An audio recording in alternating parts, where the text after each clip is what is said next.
So, இன்னைக்கு கேட்ல radiation சம்மந்தமா பாஸ்ட் கொஸ்டின் பேப்பர்ஸில் என்ன கேட்டிருக்காங்களோ அதை எப்படி சால்வ் பண்ணலாம் அப்படிங்கிறத பற்றி பார்க்கலாம். For a glass plate, transmissivity and reflectivity are specified as 0.86 and 0.08 respectively. So the absorptivity of the glass plate is அப்படின்னு சொல்லி 4 ஆப்ஷன் கொடுத்துருக்காங்க. ரேடியேஷனை பொறுத்த வரைக்கும் பார்ட்டிசிபேட்டிங் மீடியம் இல்லாத போது transmissivity, reflectivity, absorptivity இதோட சம்மேஷன் will be equal to 1. So முன்னாடியே சொன்ன மாதிரி டிரான்ஸ்மிசிவிட்டி டவுன் நம்ம எடுத்துக்கிறோம். ரிஃப்ளெக்டிவிட்டியை ரோங்கிற சிம்பிள் யூஸ் பண்ணி டினோட் பண்ணுறோம். ஸோ அப்சார்ப்டிவிட்டி ஆல்ஃபா தான் கேட்டிருக்காங்க. ஸோ சொன்ன மாதிரி alpha plus rho plus tau equal to 1. So அதிலேருந்து ஆல்ஃபாவுக்கு ரீஅரேஞ்ச் பண்ணோன்னா it is coming around 0.06. So option D தான் correct answer.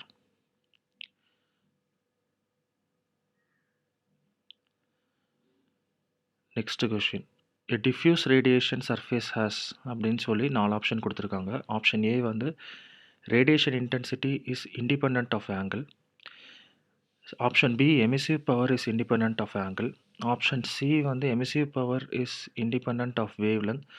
Option D radiation intensity is independent of both angle and wavelength. diffuse radiationனை பொறுத்த வரைக்கும் பார்த்தீங்க அப்படின்னா reflected radiation from the surface நிறைய டைரக்ஷன்ஸில் நடக்கும். ஸோ அதனால் ஒன்று மட்டும் ஷியூராக சொல்லலாம், radiation intensity is independent of angle. So option A தான் correct. Next, shape factor with themselves of 2 infinitely long black body concentric cylinders with the diameter ratio of 3 are dash for the inner and dash for the outer. So 2 concentric cylinders இருக்குது. இந்த மாதிரி சம்மில் லென்த்தை பற்றி எதுவும் specify பண்ணல அப்படின்னா 2 சிலிண்டரோட லென்த்தையும் நாம் சேம்னு எடுத்துக்கலாம். அண்ட் டயமீட்டர் ரேஷியோ 3ன்னு கொடுத்துருக்காங்க. ஸோ மோர் தேன் 1. அப்போது பெரிய டயமீட்டர் பை சின்ன டயமீட்டரோட ரேஷியோ தான் 3ன்னு அர்த்தம்.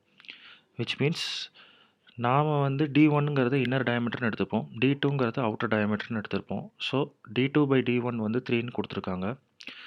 அதே மாதிரி கொஷின் நல்லா படிச்சிங்க அப்படின்னா ஷேப் ஃபேக்டர் அப்படின்னா எஃப் வித் தெம்செல்ஸ். ஸோ ஒரு சிலிண்டர்லேருந்து அந்த சிலிண்டர் மேலேயே படுறதுக்கான ஷேப் ஃபேக்டர் ஆன்சர் தான் கேட்டிருக்காங்க, both for inner and outer. அப்போ கொஷினில் கண்டுபிடிக்க சொன்னது F11ம் F22ம். ஸோ நமக்கு சம்மேஷன் ரூல் தெரியும். ஸோ ஃபஸ்ட்டு சிலிண்டர்லேருந்து ஃபஸ்ட்டு சிலிண்டர் மேலேயே போட்டிருக்கலாம், இல்லை ஃபஸ்ட்டு சிலிண்டர்லேருந்து செகண்ட் சிலிண்டருக்கு போயிருக்கலாம். அதோட probability answer equal to 1. But first சிலிண்டர் கான்வெக்ஸாக இருக்கிறதுனால அதுலேருந்து போகிற ரேடியேஷன் எதுவுமே அது மேலேயே படுறதுக்கான சான்சஸ் இல்லை. அப்போ F11 0ன்னு எடுத்துக்கலாம். ஸோ இப்போ இதை நம்ம சமேஷன் ரூல் ஈக்குவேஷனில் அப்ளை பண்ணோம் அப்படின்னா F12 1ன்னு வரும். நெக்ஸ்ட்டு என்ன பண்ணலாம் அப்படின்னா ரெசிப்ரோக்கல் தியரம்னு ஒன்று இருக்குது. A1 F12 equal to A2 F21. So area of the first cylinder pi D1L அப்படிங்கிற மாதிரி வச்சுக்கலாம். F12 நம்ம இப்போ தான் கண்டுபிடிச்சோம் 1ன்னு. A2 area of the second cylinder அது பை D2L அப்படின்னு வச்சுக்கலாம். அண்ட் F21 அப்படியே இருக்கட்டும். ஸோ 2 சிலிண்டரோட லென்த்தும் சேம். ஸோ லென்த்தை நம்ம கேன்சல் பண்ணிக்கலாம். 2 சைடில் உள்ள பை டேர்ம்ஸையும் கேன்சல் பண்ணிக்கலாம்.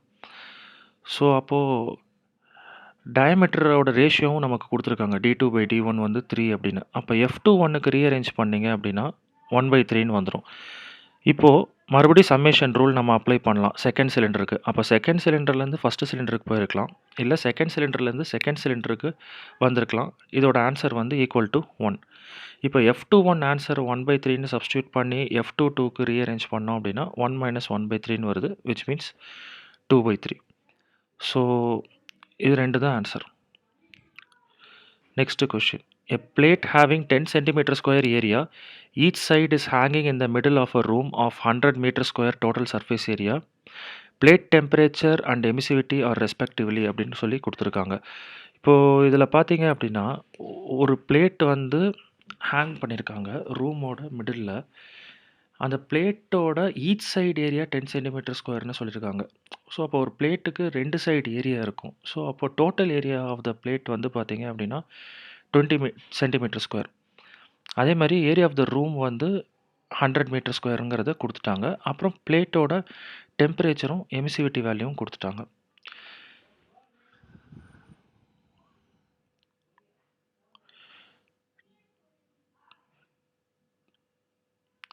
Temperature and emissivity values of the surfaces of the ரூமும் 300 கெல்வின் அதோட எமிசிவிட்டி வேல்யூவும் கொடுத்துட்டாங்க.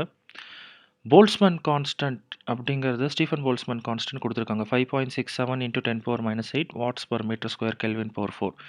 So total heat loss from the 2 surfaces of the plate என்ன அப்படின்னு இங்கேயும் ஒரு டைம் கிளியராக மென்ஷன் பண்ணியிருக்காங்க. 2 சர்ஃபேஸ் இருக்குது பிளேட்டுக்கு அப்படின்னு 4 ஆப்ஷன் கொடுத்துருக்காங்க. ஸோ இது வந்து கேட் 2003ல் கேட்ட கொஷின்.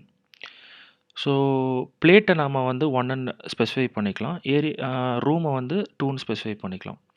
ஸோ பிளேட்டோட ஏரியா A1 வந்து பார்த்தீங்க அப்படின்னா 2 into 10 சென்டிமீட்டர் ஸ்கொயர். ஏன்னா ஒரு சைடோட ஏரியா தான் 10 சென்டிமீட்டர் ஸ்கொயர்.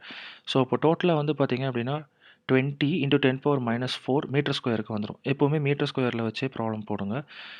ரூம் ஏரியா வந்து பார்த்தீங்க அப்படின்னா 100 மீட்டர் ஸ்கொயர் கொடுத்துருக்காங்க. அண்ட் டெம்பரேச்சர் ஆஃப் பிளேட் வந்து T1 800 கெல்வின்.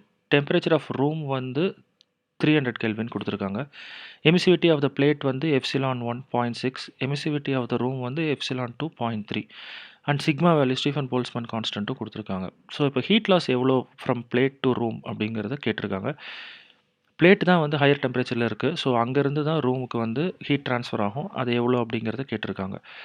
ஸோ இந்த மாதிரி பிளேட் ப்ராப்ளம்ஸை பொறுத்த வரைக்கும் பார்த்தீங்க அப்படின்னா ஹீட் ட்ரான்ஸ்ஃபர் வேணும் அப்படின்னா உங்களுக்கு resultant எமிசிவிட்டி sigma A1 T1/4 minus T2/4. அதாவது எந்த இடத்துல இருந்து உங்களுக்கு வந்து ஹீட் ட்ரான்ஸ்ஃபர் ஆகுதோ அந்த டெம்பரேச்சர் பவர் 4 மைனஸ் இன்னொரு டெம்பரேச்சர் பவர் 4 போடணும்.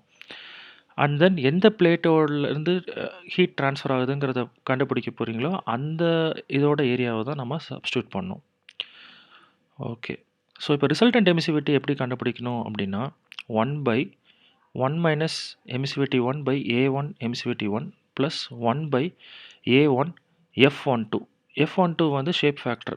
பிளேட்லேருந்து ரூமுக்கு ஒரு போர்ஷன் ஆஃப் ஹீட் தான் ட்ராவல் ஆகிருக்கும். அது எவ்வளோங்கிற அந்த fraction plus 1 minus emissivity 2/A2 epsilon 2. So நம்மக்கிட்ட epsilon 1 answer A1, epsilon 2 answer A2 எல்லாமே இருக்குது. அண்ட் தென் இதில் வந்து பிளேட்டுன்னு ஸ்பெசிஃபை பண்ணியிருக்கிறதுனால F11 plus F12 equal to 1 அப்படிங்கிற சம்மேஷன் ரூல் அப்ளை பண்ணோன்னா F11 வந்து 0 வந்துடும். ஏன் அப்படின்னா பிளேட் அப்படிங்கிறதுனால அது ஃப்ளாட்டாக இருக்கும். ஸோ ஃப்ளாட் சர்ஃபேஸில் எல்லாமே அதுலேருந்து ரிலீஸ் ஆகிற ஹீட் அது மேலேயே படுறதுக்கான ப்ராபபிலிட்டி ஆன்சர் 0. அப்போது F12 வந்து 1ன்னு வந்துடும். ஸோ சப்ஸ்டியூட் பண்ணி சிம்பிளிஃபை பண்ணிங்கன்னா ஹீட் ட்ரான்ஸ்ஃபர் வேல்யூ வந்து 27.32 வாட்ஸ்ன்னு வருது. ஸோ ஆப்ஷன் பி தான் கரெக்ட். தேங்க்யூ.